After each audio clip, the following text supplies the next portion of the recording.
If your kettlebell clean isn't feeling right, then it might be because you're not producing enough speed. Hey, I'm Ryan Jankwitz. I'm a level 2 RKC and the owner of RJ Kettlebell, and I'm on a mission to help men and women get into great shape using kettlebells. So in the hardstyle kettlebell world, we refer to the kettlebell clean as a ballistic exercise, or something that's explosive, done with speed.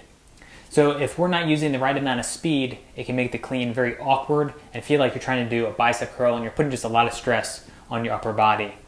So there are two things we can focus on. One is really focusing on using the hips to drive the power of the kettlebell and bring the kettlebell up into the rack position. Just having the arm as a guide to guide the kettlebell into the rack position rather than trying to do a bicep curl. So focus on getting this great hip snap as you stand up. You want to stand up very quickly and really contract the glutes, flex the quads really hard.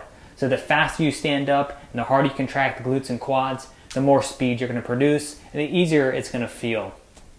Another thing you can pay attention to is how far back are you going in your backswing, or how far back are you going into your hip hinge.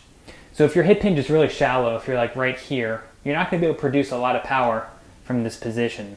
But if you sit back a little bit more, get the butt going back, maybe bend the knees a little bit more, you're going to produce a lot more power and speed from down here and bring that kettlebell up smoothly into the rack position. It's like if you were trying to do a vertical jump, you're not going to get much height from here, but if you drop down a little bit, you're going to produce more power. It's the same idea for doing your clean.